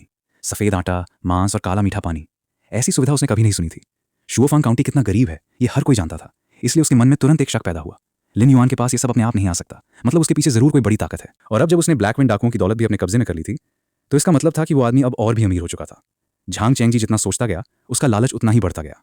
युनझोंग काउंटी शुओफांग से अमीर जरूर था, लेकिन वहां भी हालात बहुत अच्छे नहीं थे। ऊपर से भारी टैक्स देना पड़ता था और उसे अपने बड़े परिवार के साथ कई 100 सैनिकों का खर्च भी उठाना पड़ता था। उसके पास हमेशा पैसों की कमी रहती थी। अगर लिन युआन से कुछ रकम निकलवा ली जाए तो उसकी परेशानी काफी हद तक दूर हो सकती थी। धीरे धीरे उसके दिमाग में एक चालाक योजना बन गई। वो सीधे हमला नहीं कर सकता था। ब्लैकविंड डाकुओं का अंजाम उसके सामने था, लेकिन किसी को वहां भेजकर परेशानी खड़ी करना तो आसान था। झांग चेंगजी ने जोर से आवाज लगाई, कोई अंदर आए। 2 सिपाही तुरंत सामने आ गए। मेरे भांजे और काउंटी कमांडर लिसान को तुरंत बुलाकर लाओ। कुछ ही देर बाद एक चालाक चेहरे वाला, बदमाशों जैसा दिखने वाला युवक अंदर आया। वही झांग चेंगजी का रिश्तेदार लिसान था, जो अपने संबंधों की वजह से काउंटी कमांडर बना था। उसने मुस्कुराते हुए पूछा, मामा आपने बुलाया? झांग चेंगजी ने आवाज धीमी की और कहा, तुम्हें अमीर बनने का एक मौका देता हूं, हिम्मत है? पैसे का नाम सुनते ही लिसान की आंखें चमक उठी। बिल्कुल है। झांग चेंगजी ने फिर शुओफांग काउंटी की पूरी घटना उसे बढ़ा चढ़ाकर सुना दी। फिर उसने लिन युआन को एक ऐसा नौजवान बताया जो बस किस्मत से थोड़ा ताकतवर हो गया था। उसके हिसाब से लिन युआन के हाथ में कुछ ऐसे लोग थे जो मरने से भी नहीं डरते थे, इसलिए वो खुद को बहुत बड़ा समझने लगा था। झांग चेंगजी ने आदेश दिया, तुम 50 अच्छे आदमियों को लेकर वहां जाओ। उसे कहना कि ब्लैकविंड डाकू पहले हर साल युनझोंग काउंटी को हिस्सा दिया करते थे। अब जब उसने ब्लैकविंड डाकुओं को खत्म कर दिया है तो उनकी जगह वो रकम अब उसे देनी होगी। फिर उसने चालाकी से मुस्कुराते हुए कहा, फिर वो समझदार निकला तो उससे 3200 चांदी के सिक्के ले आना, और अगर उसने मना किया तो उसे थोड़ा सबक सिखा देना। लेकिन ध्यान रखना, मामला ज्यादा बड़ा मत करना, बस उसे डरा देना। वो एक ऐसा काउंटी अधिकारी है जिसका कोई मजबूत सहारा नहीं है, वो हमारा कुछ नहीं बिगाड़ पाएगा। ली सान ने तुरंत सीना ठोक कर कहा, ठीक है मामा, आप बस देखते जाइए। उसके लिए ये काम तो जैसे आसमान से गिरा हुआ इनाम था। 50 हथियारबंद सिपाहियों के साथ एक गरीब और दूरदराज इलाके के काउंटी अधिकारी को डराना। उसे लगा ये तो बिल्कुल आसान काम है। और फिर 10 दिन बाद शुओफांग काउंटी के लोग बड़ी उम्मीद के साथ अपनी दूसरी माजियाओ चिकन की दावत का इंतजार कर रहे थे। लेकिन उसी वक्त ली सान 50 घुड़सवार सिपाहियों के साथ वहां पहुंच गया। सभी ऊंचे घोड़ों पर सवार थे और चमड़े के कवच पहने हुए थे। उनका अंदाज पूरी तरह धमकाने वाला था। जैसे ही वो शुओफांग काउंटी के दरवाजे के पास पहुंचे, वहां पहले से तेल वाले कागज में लिपटे माजियाओ चिकन के ढेर लगे हुए थे। उनकी तीखी खुशबू काफी दूर तक फैल रही थी। 3000 से ज्यादा लोग लाइन लगाकर खड़े थे और बेसब्री से मेरे आदेश का इंतजार कर रहे थे कि आखिर खाना कब शुरू होगा। ली सान ने भी उस खुशबू को सूंघा तो उसके मुंह में पानी आ गया। उसने मन ही मन सोचा, इस गरीब जगह पर आखिर ऐसी कौन सी चीज पक रही है जिसकी खुशबू इतनी जबरदस्त है। फिर उसने घोड़े को आगे बढ़ाया। उसने हाथ में पकड़ी घोड़े की चाबुक से दरवाजे पर व्यवस्था संभाल रहे एक आदमी की तरफ इशारा किया और घमंड से चिल्लाया, ओए, यहाँ का जिम्मेदार कौन है? अपने काउंटी अधिकारी को बाहर भेजो, मुझे उससे मिलना है। उसकी बात खत्म होते ही पूरे माहौल का रंग एक पल में बदल गया। उसकी बात सुनते ही मैदान में मौजूद हर इंसान की नजर माजियाओ चिकन से हटकर ली सान पर टिक गई। 3000 से ज्यादा ठंडी निगाहें एक साथ उसकी तरफ उठी। उन आंखों में छिपी दुश्मनी और गुस्सा बिल्कुल साफ दिखाई दे रहा था। सबसे आगे खड़ा एक भारी भरकम आदमी धीरे धीरे पीछे मुड़ा। उसे अभी अभी वांग गेनशेंग के हाथों से गर्मा गर्म माजियाओ चिकन मिला था और वो बस उसे खाने ही वाला था। उसने पहले ली सान को देखा, फिर अपने हाथ में पकड़े चिकन को देखा। उसकी भौहें सिकुड़ गईं। अभी क्या कहा तुमने? उसकी भारी आवाज सुनकर ली सान ने बिना डरे फिर वही बात दोहरा दी। मैंने कहा, अपने काउंटी अधिकारी को बाहर भेजो। उसे अभी तक अंदाजा ही नहीं था कि वो कितनी बड़ी मुसीबत मोल ले चुका है। वो अकड़ कर बोला, मेरे पैसे कमाने के काम में रुकावट डालने की हिम्मत कैसे हुई? इसका हर्जाना भर पाओगे? वो भारी भरकम आदमी कुछ पल चुप रहा। फिर उसने बेहद सावधानी से अपने हाथ का माजियाओ चिकन पीछे खड़े आदमी को पकड़ा दिया। इसे संभाल कर रखना, ठंडा मत होने देना। इसके बाद उसने धीरे धीरे सिर उठाया। उसकी आंखें अब पूरी तरह लाल हो चुकी थीं। उसने सीधे ली सान को घूरा। अगले ही पल वो गुस्से में पागल हुए बैल की तरह दहाड़ते हुए उसकी तरफ दौड़ पड़ा। कौन है जो मेरे माजियाओ चिकन को छूने की हिम्मत करेगा? ली सान की हालत देखकर ही खराब हो गई। उसके सामने भालू जितना विशाल आदमी नंगे हाथों उसकी तरफ दौड़ रहा था। उसकी रफ्तार इतनी तेज थी कि वो इंसान से ज्यादा किसी जंगली जानवर जैसा लग रहा था। उसके घोड़े ने भी सामने से आती उस खतरनाक आभा को महसूस कर लिया। घोड़ा डरकर जोर से हिनहिनाया और अगले ही पल अपने अगले पैर हवा में उठा दिए। ली सान संतुलन खोकर सीधे जमीन पर जा गिरा। वो अभी ठीक से उठ भी नहीं पाया था कि उसके ऊपर एक विशाल परछाई आकर रुक गई। उसने ऊपर देखा, सामने वही लाल आंखें थीं जिनमें गुस्सा साफ दिखाई दे रहा था। तुम क्या करने वाले हो? ली सान डर के मारे कांपने लगा। इतना डर गया कि उसके कपड़े तक गीले हो गए। वो हड़बड़ाकर बोला, मैं युनझोंग काउंटी का काउंटी कमांडर हूं। मेरे मामा झांग चेंगजी हैं। झांग साहब। लेकिन उस आदमी ने उसकी एक बात भी नहीं सुनी। उसने अपना विशाल हाथ आगे बढ़ाया और ली सान की गर्दन पकड़कर उसे ऐसे उठा लिया जैसे कोई मुर्गे का बच्चा उठा रहा हो। ली सान के दोनों पैर हवा में लटक गए। वो पूरी ताकत से छूटने की कोशिश करने लगा, लेकिन उसकी सांस धीरे धीरे अटकने लगी। पीछे खड़े 50 सिपाही भी ये देखकर पूरी तरह घबरा गए। वो भले ही प्रशिक्षित सैनिक थे, लेकिन सामने 3000 से ज्यादा ऐसे लोग खड़े थे जिन्हें देखकर उनकी हिम्मत जवाब दे रही थी। खाना लेने के लिए लगी पूरी लाइन रुक चुकी थी। एक एक करके 3000 से ज्यादा लोग उनकी तरफ मुड़ गए। सबकी आंखों में एक ही भाव था, जैसे वो लोग सामने खड़े सैनिकों को पहले ही मरा हुआ मान चुके हों। उन निगाहों की ठंडक सर्दियों की बर्फीली हवा से भी ज्यादा डरावनी थी। 50 सैनिकों को ऐसा लग रहा था जैसे वो खुद को 3000 भूखे भेड़ियों के बीच फंसी भेड़ों की तरह पा चुके हों। उनके हाथ तलवारों तक जाने की हिम्मत भी नहीं कर रहे थे। तभी भीड़ के बीच से एक बुजुर्ग लेकिन बेहद दमदार आवाज सुनाई दी। वांग गेनशेंग हाथ में छड़ी लिए धीरे धीरे बाहर आया। उसने पहले हवा में लटकेली सान को देखा, जिसकी हालत अब बेहद खराब हो चुकी थी। फिर उसने सामने खड़े डरे हुए सैनिकों की तरफ नजर घुमाई। वांग गेनशेंग को देखते ही उस विशाल आदमी की आंखों का गुस्सा थोड़ा कम हुआ, लेकिन उसने ली सान की गर्दन पर अपनी पकड़ ढीली नहीं की। वो भारी आवाज में बोला, गांव के मुखिया, इस आदमी ने बड़े साहब का दिव्य भोजन खराब करने की कोशिश की है। उसके लिए इतना कारण ही काफी था। वांग गेनशेंग ने सिर हिलाया, समझ गया। फिर वो सैनिकों की तरफ मुड़ा और शांत आवाज में पूछा, तुम लोग कौन हो और मेरे शुओफांग काउंटी में किस काम से आए हो? सैनिकों में से जो शायद उनका नेता था, वो कांपते हुए घोड़े से नीचे उतरा। उसने वांग गेनशेंग को हाथ जोड़कर सलाम किया और डरती आवाज में बोला, बुजुर्ग, हम युनझोंग काउंटी के सिपाही हैं। हमें हमारे काउंटी कमांडर के आदेश पर। वो बीच में अटक गया। लिन युआन, लिन साहब से मिलने भेजा गया है। वांग गेनशेंग हल्का सा हंसा, इसे तुम मुलाकात कहते हो? आते ही धमकी देना, हमारे लोगों के खाने में खलल डालना और ऊपर से हमारे अधिकारी को बाहर आकर मिलने के बजाय बाहर निकलने का आदेश देना। उसकी आवाज बहुत ऊंची नहीं थी, लेकिन उसका हर शब्द उन सैनिकों के दिल पर हथौड़े की तरह पड़ रहा था। वो सैनिक लगभग रोने वाला हो गया। नहीं नहीं, ऐसा नहीं है। हमारे काउंटी कमांडर ने शायद शराब के नशे में कुछ गलत बोल दिया होगा। कृपया हमें माफ कर दीजिए और इस भाई साहब से भी कहिए कि हमारे काउंटी कमांडर को छोड़ दें। उसे अब सच में पछतावा हो रहा था। अगर उसे पहले पता होता कि शुओफांग काउंटी ऐसी खतरनाक जगह है तो चाहे कुछ भी होता, वो यहां आने के लिए तैयार नहीं होता। वांग गेनशेंग ने तुरंत कोई जवाब नहीं दिया। वो मुड़ा और काउंटी ऑफिस की तरफ देखने लगा। बाहर की सारी आवाजें सुनकर मैं पहले ही जागरूक हो चुका था। मैं दरवाजे के पीछे छिपकर आधा सिर बाहर निकालकर चुपचाप सब देख रहा था। लेकिन जैसे ही मैंने उस आदमी को एक हाथ से ली सान जैसे पूरे इंसान को हवा में उठाते देखा, मेरी आंखें लगभग बाहर आने वाली थीं। तो ये है माजियाओ चिकन खाने के बाद की ताकत? ये तो हद ही हो गई। तभी मेरी नजर वांग गेनशेंग से मिली। उसकी आंखों में साफ लिखा था कि वो मेरे आदेश का इंतजार कर रहा है। मेरा दिल धक से रह गया। मेरे आदेश का इंतजार कर रहा है, लेकिन मुझे खुद क्या करना है ये तो पता ही नहीं। अगर मैं इन लोगों को मरवा देता तो युनझोंग काउंटी से सीधा युद्ध शुरू हो जाता। और युनझोंग काउंटी कोई ब्लैक विंड डाकुओं का अड्डा नहीं था, वो बाकायदा सरकारी काउंटी थी जिसके पास अपने सैनिक थे। लेकिन अगर इन्हें ऐसे ही छोड़ देता तो शुओफांग काउंटी कमजोर दिखाई देता। फिर आगे चलकर कोई भी आकर हमें धमकाने की कोशिश करता। मैंने तेजी से सोचना शुरू किया और अचानक मेरे दिमाग में एक तरीका आया। मैंने वांग गेनशेंग को एक ऐसा इशारा किया जो मुझे लगा कि बिल्कुल साफ है। पहले मैंने अपनी उंगली से उन सैनिकों और उनके घोड़ों की तरफ इशारा किया, फिर हाथ से उन्हें अपनी तरफ लाने का इशारा किया। उसके बाद मैंने ली सान की तरफ इशारा किया और हाथ से उसे दूर भगाने जैसा संकेत किया। मेरे हिसाब से बात बिल्कुल साफ थी। उनके पैसे और घोड़े जब्त कर लो, इसे हुए नुकसान की भरपाई मान लो, और फिर इन लोगों को जितना दूर हो सके वहां से भगा दो। ये वही तरीका था जो मैंने अपनी पिछली जिंदगी में गुंडे बदमाशों से निपटते वक्त सीखा था। पैसा देकर मुसीबत टालो, लेकिन सामने वाले को यह भी समझा दो कि हमें कमजोर मत समझना। वांग गेनशेंग ने मेरे इशारे को देखा। पहले वो थोड़ा हैरान हुआ, फिर अचानक उसकी आंखों में जबरदस्त सम्मान चमक उठा। उसने फिर कुछ और ही समझ लिया। बड़े साहब की क्या शानदार रणनीति है। उसने मेरे इशारे की अपनी व्याख्या शुरू कर दी। इन सैनिकों और उनके घोड़ों की तरफ इशारा करना मतलब उनके घोड़े और हथियार छीन लेना, दुश्मन की ताकत कम करना और अपनी ताकत बढ़ाना। फिर उसने ली सान की तरफ मेरे हाथ का इशारा याद किया। और इस आदमी को छोड़ने का आदेश, इसका मतलब सिर्फ दया नहीं है, ये तो एक बड़ी योजना का हिस्सा है। वांग गेनशेंग के दिमाग में उसी वक्त पूरी कहानी बन गई। ली सान युनझोंग काउंटी के अधिकारी का रिश्तेदार है। वापस जाकर ये निश्चित रूप से पूरी घटना को बढ़ा चढ़ाकर बताएगा। झांग चेंगजी लालची और मूर्ख है। वो गुस्से में अपनी पूरी ताकत लेकर शुओफांग पर हमला करने जरूर आएगा। और बड़े साहब पहले से इसी मौके का इंतजार कर रहे हैं। शुओफांग काउंटी दूर है, इसकी रक्षा करना आसान है। हम आराम से दुश्मन का इंतजार करेंगे, फिर अपनी मजबूत किलेबंदी और शेनजई की ताकत के दम पर युनझोंग काउंटी की मुख्य सेना को एक ही बार में खत्म कर देंगे। उसके बाद युनझोंग काउंटी बिना नेतृत्व के रह जाएगा, उसका शहर कमजोर पड़ जाएगा और हम उसी मौके का फायदा उठाकर उसे भी अपने कब्जे में ले लेंगे। वांग गेनशेंग की आंखें चमकने लगीं। उसके हिसाब से ये कोई साधारण रणनीति नहीं थी, ये तो दुश्मन को बिना सीधे लड़ाई के हराने से भी आगे की रणनीति है। अपनी कमजोरी का दिखावा करके दुश्मन को पूरी ताकत के साथ बाहर निकालना, फिर उसे एक जगह इकट्ठा करके पूरी तरह खत्म कर देना, कम से कम कीमत पर सबसे बड़ी जीत हासिल करना, यही असली युद्ध नीति है। उसने मन ही मन सोचा, बड़े साहब सिर्फ एक शुओफांग काउंटी के बारे में नहीं सोच रहे, शायद उनका लक्ष्य युनझोंग काउंटी से भी कहीं बड़ा है। वो तो पूरे साम्राज्य के भविष्य की चाल चल रहे हैं। ये सोचकर वांग गेनशेंग का शरीर तक उत्साह से कांपने लगा। ऐसे महान व्यक्ति के साथ खड़े होने का मौका मिलना कितनी बड़ी किस्मत है। उसने गहरी सांस ली और अपने उत्साह को दबाया। फिर उस विशाल आदमी की तरफ मुड़कर बोला, जो अभी भी ली सान को पकड़े हुए था, इसे छोड़ दो। वो आदमी थोड़ा अनिच्छुक था, लेकिन वांग गेनशेंग का आदेश मानते हुए उसने अपना हाथ खोल दिया। ली सान जमीन पर ऐसे गिरा जैसे उसके शरीर में जान ही नहीं बची हो। वो हांफते हुए लगातार सांस लेने लगा। वांग गेनशेंग ने फिर 50 सैनिकों की तरफ इशारा किया। तुम्हारे सारे घोड़े और तुम्हारे पास मौजूद हर कीमती सामान यहीं छोड़कर जाओ। फिर उसने सख्त आवाज में कहा, और इसे साथ लेकर वापस भागो। अपने काउंटी अधिकारी झांग चेंगजी को जाकर बता देना, शुओफांग काउंटी उसकी मनमानी करने की जगह नहीं है। आज लिन साहब ने दया दिखाई है, इसलिए तुम्हारी जान बच रही है। अगर दोबारा यहाँ कदम रखा तो युनझोंग काउंटी का एक तिनका भी सलामत नहीं बचेगा। वांग गेनशेंग की बातों में आधी उसकी अपनी समझ थी और आधी उसे मेरे इशारों से मिली हुई थी। उसे लग रहा था कि झांग चेंगजी को जितना ज्यादा भड़काया जाएगा उतना ही जल्दी वो अपनी पूरी सेना लेकर यहाँ आएगा। 50 सैनिकों में से किसी की हिम्मत नहीं हुई कि विरोध करे। उन्होंने एक एक करके अपनी तलवारें और हथियार जमीन पर रख दिए। यहाँ तक कि जो थोड़े अच्छे चमड़े के कवच पहने थे उन्हें भी उतारकर वहीं जमा कर दिया। फिर कुछ सैनिकों ने डरे सहमे ली सान को उठाया और उसे लेकर घबराते हुए युनझोंग काउंटी की दिशा में भाग गए। उनकी भागती हुई हालत देखकर शुओफांग काउंटी के लोगों में जोरदार जयकार गूंज उठी। बड़े साहब की जय, शेनचेंगी की जय। मैं दरवाजे के पीछे खड़ा ये सब देख रहा था। मैंने संतुष्टि से सिर हिलाया। बुरा नहीं, वांग बूढ़ा काम का आदमी है। उसने मेरी बात ठीक से समझ ली, फायदा भी मिल गया, दबदबा भी कायम हो गया और मामला इतना बड़ा भी नहीं हुआ कि उसे संभालना मुश्किल हो जाए। परफेक्ट। मैं संतुष्ट होकर वापस काउंटी ऑफिस में चला गया। अब मेरा ध्यान इस बात पर था कि आज कितनी नई चीजें हाथ लगी हैं और उन्हें सिस्टम में कैसे इस्तेमाल किया जा सकता है। मुझे बिल्कुल अंदाजा नहीं था कि वांग गेनशेंग ने मेरी तरफ से युनझोंग काउंटी की पूरी सेना को शुओफांग आने का निमंत्रण दे दिया है और अभी कुछ देर पहले तक खुशी मना रहे। शेनचेंगी के सैनिक भी अब वांग गेनशेंग की व्याख्या समझ चुके थे। उनमें डर बिल्कुल नहीं था, बल्कि हर आदमी लड़ाई के इंतजार में उत्साहित था। बहुत बढ़िया, फिर से लड़ाई होने वाली है। पिछली बार ब्लैक विंड डाकुओं से भी हमारा पेट नहीं भरा था, इस बार सरकारी सैनिकों से लड़ेंगे। एक आदमी ने उत्साहित होकर पूछा, क्या इस बार हमें माजियाओ चिकन से भी अच्छा खाना मिलेगा? दूसरे ने तुरंत जवाब दिया, जरूर मिलेगा। बड़े साहब के साथ रहो तो हर दिन मांस मिलेगा और हर दिन लड़ाई। ऐसी जिंदगी तो देवता भी बदलना नहीं चाहेंगे। पूरा शुओफांग काउंटी एक अजीब सी युद्ध वाली उत्तेजना में डूब चुका था और सिर्फ एक आदमी था जिसे इन सब की कोई खबर नहीं थी। मैं अभी भी शांति से विकास करने और चुपचाप पैसा कमाने के अपने सपने में खोया हुआ था। मेरे लिए युनझोंग काउंटी का पूरा मामला बस एक छोटा सा हादसा था। 50 घोड़े मिल गए, कुछ हथियार और बाकी सामान हाथ लग गया और कुछ परेशान करने वाले लोग भाग गए। बस बात खत्म।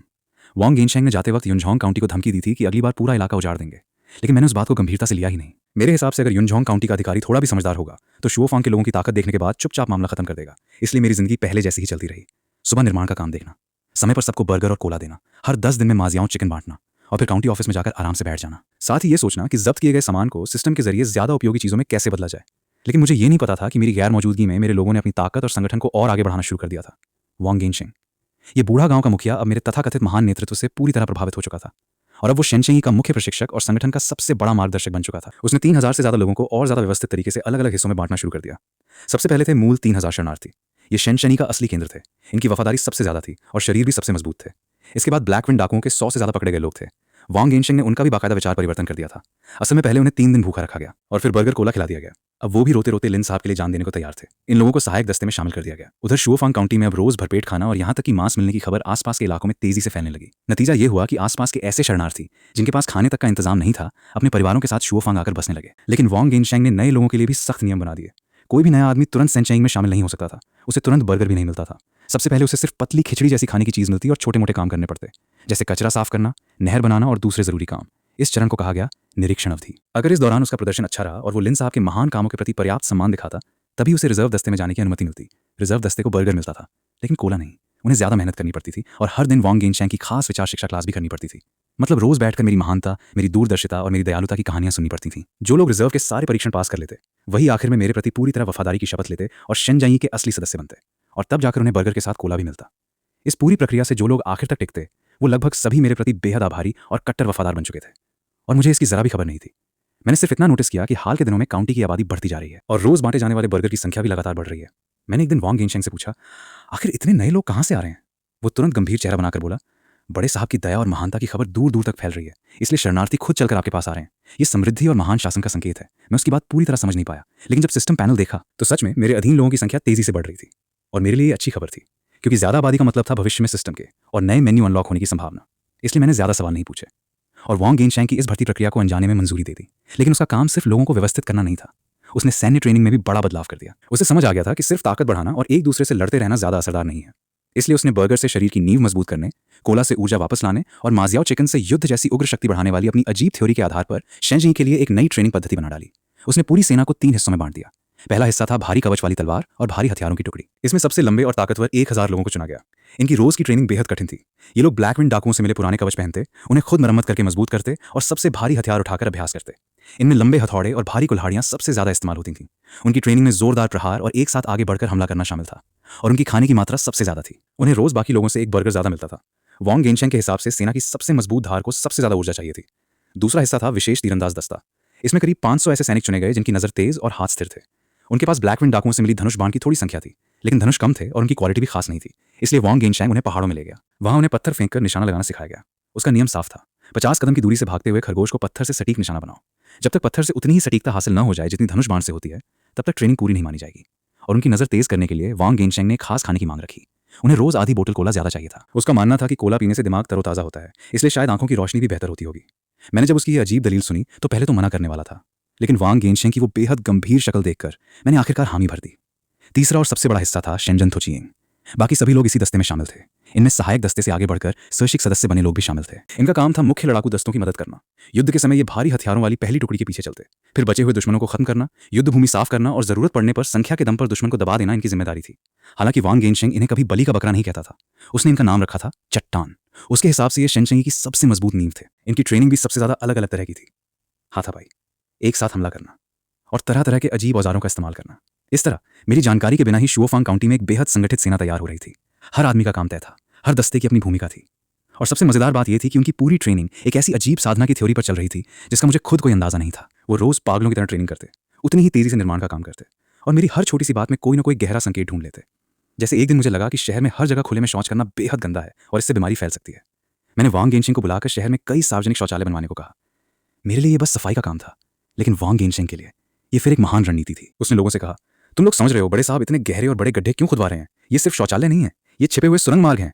अगर दुश्मन शहर के अंदर घुस आया तो हम इन्हीं रास्तों से अचानक हमला कर सकते हैं। इसे कहते हैं गली की लड़ाई। बड़े साहब ने तो शहर टूटने के बाद की लड़ाई तक पहले से सोच रखी है। और बस शेनजेंगी के लोग शौचालय खोदने में भी ऐसी मेहनत करने लगे जैसे शहर की दीवार बना रहे हो। फिर मुझे एक और परेशानी हुई। ब्लैकविंड डाकुओं से मिले घोड़ों की देखभाल कोई ठीक से नहीं कर पा रहा था। कुछ घोड़े मर भी चुके थे और मुझे इसका काफी अफसोस हुआ। इसलिए मैंने कुछ लोगों को खास तौर पर घोड़ों की देखभाल की जिम्मेदारी दे दी और उन्हें रोज आधा बर्गर ज्यादा देने लगा। मेरे लिए ये बस घोड़ों को बचाने का तरीका था, लेकिन वांग गेनशेंग के लिए ये तो बहुत बड़ा संकेत था। घुड़सवार सेना, बड़े साहब हमारे लिए घुड़सवार दस्ता तैयार कर रहे हैं। घुड़सवार सैनिक कितने कीमती होते हैं ये तो सब जानते हैं। ऐसी जिम्मेदारी सिर्फ सबसे बेहतरीन सैनिकों को ही मिल सकती है। बड़े साहब अभी से भविष्य में दुश्मनों का पीछा करने और पूरे साम्राज्य पर अधिकार करने की तैयारी कर रहे हैं। बस फिर क्या था, जिन कुछ लोगों को घोड़ों की जिम्मेदारी मिली थी वो अचानक पूरी सेना के सबसे ईर्ष्या किए जाने वाले लोग बन गए। उन्होंने घोड़ों को अपनी जान से भी ज्यादा कीमती समझना शुरू कर दिया। रोज घोड़ों के पास सोते, उनसे बातें करते और इंसान और घोड़े के बीच एकता के उस महान स्तर को पाने की कोशिश करते जिसका नाम भी उन्होंने खुद ही रख लिया था। मैं ये सब देखता तो बस सोचता रह जाता, ये दुनिया आखिर जा कहाँ रही है। मुझे लगने लगा था कि मैं कोई काउंटी अधिकारी नहीं, बल्कि बस एक ऐसा मैनेजर हूं जो कुछ भी नहीं करता। मेरे नीचे काम करने वाले लोग खुद ही अपने सारे टारगेट पूरे कर रहे थे, बल्कि तय लक्ष्य से कई गुना ज्यादा। ये पूरी तरह ऑटोमेटिक मैनेजमेंट सिस्टम देखकर मेरे जैसे कंजूस मालिक को भी थोड़ा डर लगने लगा। मैंने सिहर कर एक बार फिर अपने मुंह में बड़ा सा बर्गर का निवाला ठूंस लिया। चलो, डर भी गया और भूख भी लगी। छोड़ो, ज्यादा मत सोचो, आसमान गिरा तो कोई बड़ा आदमी संभाल लेगा। जब तक बर्गर मिलता रहेगा ये लोग मेरे खिलाफ तो नहीं जाएंगे। लेकिन हाल के दिनों में मैं सच में काफी खाली हो गया था। शेनचेंग की ट्रेनिंग और शहर का निर्माण दोनों वांग गेनशेंग की उस अजीब ऑटोमेटिक मैनेजमेंट पद्धति के तहत बिना किसी रुकावट के चल रहे थे, बल्कि मेरी उम्मीद से भी बेहतर। मेरा रोज का काम बस समय पर खाना बांटना था, बाकी लगभग कुछ भी नहीं। सुबह खाना दो, शाम को काम देखो, कभी कभी निरीक्षण कर लो और फिर आराम करो। पिछली जिंदगी में ऐसी जिंदगी मेरा सपना हुआ करती थी, लेकिन जब सच में ऐसी जिंदगी मिली तो मुझे लगा इसमें कुछ कमी है। नहीं भाई, मुझे कुछ काम ढूंढना पड़ेगा। मैं काउंटी ऑफिस की सीढ़ी पर बैठा बर्गर खा रहा था और सामने धूल उड़ाते निर्माण स्थल को देख रहा था। मैंने खुद से कहा, आखिर मैं एक काउंटी अधिकारी हूँ, पूरी जिंदगी सिर्फ आराम करके तो नहीं निकाल सकता। मैं सोचने लगा कि एक आधुनिक इंसान के तौर पर इस पिछड़े हुए प्राचीन शहर के लिए मैं आखिर और क्या कर सकता हूँ। और जल्द ही मुझे अपना नया काम मिल गया, स्वच्छता। जैसे जैसे नए शरणार्थी शुओफांग में आने लगे थे, वैसे वैसे आबादी बहुत तेजी से बढ़ रही थी और आबादी बढ़ने के साथ सबसे बड़ी समस्या बन गई थी सफाई। मेरे आदेश पर वांग गेनशेंग ने पहले ही कई सार्वजनिक शौचालय बनवा दिए थे। इससे खुले में शौच की समस्या कुछ हद तक कम हो गई थी, लेकिन बाकी हालात अब भी बेहद खराब थे। लोग जहां तहां कचरा फेंक रहे थे, गंदा पानी सड़कों पर बह रहा था और पूरे शहर में एक अजीब सी सड़ी हुई बदबू फैली रहती थी। मैं जब भी बाहर निकलता नाक दबानी पड़ती। मैंने चारों तरफ देखकर भौहें सिकोड़ ली। ये नहीं चलेगा, इतनी गंदगी में अगर बीमारी फैल गई तो फिर हम दुनिया जीतने की बात तो दूर, शहर के लोग ही नहीं बचेंगे। मैं अपने बर्गर वाले ठिकाने को किसी गंदे बीमारी फैलाने वाले अड्डे में बदलते हुए नहीं देख सकता। और इसी तरह जो काउंटी अधिकारी अभी तक आराम से बैठकर बर्गर खा रहा था, वो अचानक स्वच्छता अभियान का मुखिया बन गया। मैंने वांग गेनशेंग और कुछ दूसरे जिम्मेदार लोगों को फिर काउंटी ऑफिस में बुलाया। सबके सामने बैठकर मैंने गंभीर चेहरा बनाया। आज हमें एक बेहद गंभीर और जरूरी मुद्दे पर बात करनी है। मेरी आवाज भी जानबूझकर भारी थी। फिर मैंने अचानक मेज पर हाथ पटका और पूरी ताकत से चिल्लाया, हमें अभी इसी वक्त पूरे काउंटी में एक जबरदस्त सफाई अभियान शुरू करना होगा। मेरी बात सुनते ही वांग गेनशेंग और बाकी लोग पत्थर की मूर्तियों की तरह जम गए। उनके चेहरों पर साफ लिखा था, इतनी बड़ी भूमिका बनाकर आखिर में बात झाड़ू लगाने पर आ गई। वांग गेनशेंग ने डरते डरते पूछा, बड़े साहब, आपका मतलब सच में सफाई से है? बिल्कुल। मैंने तुरंत शुओफांग काउंटी का नया सफाई कानून सामने रख दिया। पहला नियम, सड़क पर कूड़ा फेंकना पूरी तरह प्रतिबंधित, सारा कचरा तय जगह पर ही डाला जाएगा। दूसरा नियम, जहां तहां गंदा पानी बहाना मना है, हर घर के सामने नाली बनाई जाएगी और गंदा पानी शहर से बाहर ले जाया जाएगा।